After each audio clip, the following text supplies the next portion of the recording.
all the students. Now in the last two lectures, what you have learned, that is what is gear, what are the classification of gears, spur gear and gear tooth terminology. Now today in this session, on this lecture, we will see what is the working principle of gear, that is called as law of gearing. Okay, so here we consider that is gear means it is a tooth wheel, so there is a progressive engagement of two mating teeth. So here we want there should be a continuous contact between the mating teeth should be maintained throughout the motion. So now here we consider these are the two curved bodies, body A, body number 1 and body number 2. So here we assume that these two curved bodies means these are the mating teeth. So here body 1 rotates about the center O1 with the angular velocity omega 1, body number 2 rotates with the angular velocity omega 2. Now here we consider point 8 is the point of contact of these two curved surfaces and RQ it is the common tangent at the point of contact. Hence MN is the common normal at the point of contact, and point P it is the pitch point of these two gears. Now here we consider, here we join the point O1 and A1. Okay, and when this body rotates with the angular velocity omega 1, so its linear velocity, that velocity vector VA1 is perpendicular to O1, A1. Similarly, if we join the line O2, A2, and when the body rotates with angular velocity omega 2, so its linear velocity vector VA2 which is perpendicular to O2, A2. Point A1, A2 and A, these are the coincident points. Now here the main condition is that the curved surface of one body which having a sliding motion relative to the other along the common tangent. So relative motion between these two curved surfaces, it should be along the only common tangent. Then there should be the continuous contact is maintained, and whatever the relative motion along the common normal, it should be equal to 0, because we want to avoid the separation of two bodies and penetration of body of one body into another body. So hence here we resolve this linear velocities into two components, that is along the common normal and along the common tangent. Here we consider the angle alpha and angle beta. So here we consider the two triangles O1 and A1 and O2, A2, M. These are the right angle triangles. So from the geometry of the figure, here first we are going to derive the mathematical relation for law of gearing. So here what is our condition? Whatever the relative motion along the common normal, it should be equal to 0. That is VA1 cos of alpha minus VA2 cos of beta is equal to 0. So we can write VA1 cos of alpha is equal to VA2 cos of beta. Now VA1 means what? Linear velocity. Linear velocity, it is the product of angular velocity and length of link.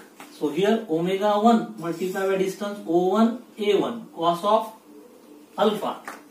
So that is O1N upon O1 A1 is equal to what? VA2 angular velocity omega 2 multiplied by O2 A2 cos of beta means O2 M upon O2 A2. Now here O1A1 get cancelled, O2A2 O2A2 get cancelled. So here we get omega 1 O1N is equal to omega 2 O2M. So omega 1 upon omega 2 is equal to, we'll get O2M upon O1N. That is O2M upon O1N. Now we consider two triangles O1NP and O2MP. That is P, it is the pitch point P which lying on the line which join the two centers. So these two triangles are right angle triangles. So here we consider similarity of the triangle. So we can write omega 1 upon omega 2 is equal to O2P upon O1P. Instead of O2M, here we consider O2P distance, and instead of O1N, we consider O1P distance. So omega 1 upon omega 2 is equal to O2P upon O1P. So this shows the mathematical relation, mathematical expression for law of gearing. So what is the meaning of that? Here, that is the common normal at the point of contact of two curved bodies must passes through the pitch point in such a way that it divides the line joining their centers in the inverse ratio of angular velocities. So this is called as law of gearing. So when we consider the two gears or two curved bodies is designed in such a way that it produces constant angular velocity ratio and it maintained during the meshing, then that profile which is called as conjugate profile. So in conjugate profile, that is always omega 1 upon omega 2 is equal to constant. Okay, so there are two types of conjugate profile, that is involute profile and cycloidal profile. So in this syllabus we are going to study only involute profile. Okay, and also we are going to learn what is the difference between involute and cycloidal profile. Now initially what I have said that whatever the relative motion between two bodies which should be along the common tangent. So here we are going to derive now the velocity of sliding, expression for velocity of sliding.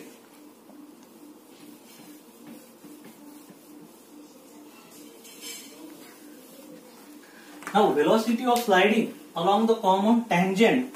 So here we have to consider VA2 sin beta minus VA1 sin alpha. So here we will get the expression for velocity of sliding. So here VA2 sin beta means here omega 2 O2 A2 sin beta means A1M A2M divided by O2 A2 minus VA1 omega 1 O1 A1 into sin alpha means A1N divided by O1 A1. Again here O1 A1 get cancelled, O2 A2 get cancelled. Then you will get omega 2 A2 M is equal to, we can write A2P plus PM minus omega 1 A1N, this distance we can write PN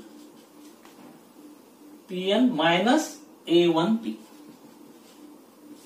So here we will get omega 2 A2P plus omega 2 PM minus omega 1 PN plus omega 1 A1P. Now here we consider this term omega 2 PM omega 1 PN. Now we know that according to law of gearing, omega 1 upon omega 2 is equal to O2P upon O1P. Again here we consider O1NP and O2NP. These are the two similar triangles. So we can write omega 1 upon omega 2 is equal to PM upon PN. So we will get omega 2 PM is equal to omega 1 PN. So these two terms get cancelled. So here we will get omega 1 plus omega 2. Now A2P is equal to what? A1P. Because A1 and A2 coincident points. So A1P or A2P. So this is the equation or expression for velocity of sliding. Velocity of sliding is equal to the product of sum of the angular velocities of two gears and the distance from the point of contact to the pitch point. So in this lecture we have derived the equation for mathematical expression of law of gearing, omega 1 upon omega 2 is equal to O2P and O1P. So here two gears produce constant angular velocity ratio throughout the motion, which is called as conjugate profiles, and here we have derived the velocity of sliding. So whatever the motion between two gears, it should be along the common tangent. So in the next lecture we will see the involute profile and we are going to derive the expression for path of contact, torque of contact and contact ratio. Thank you very much.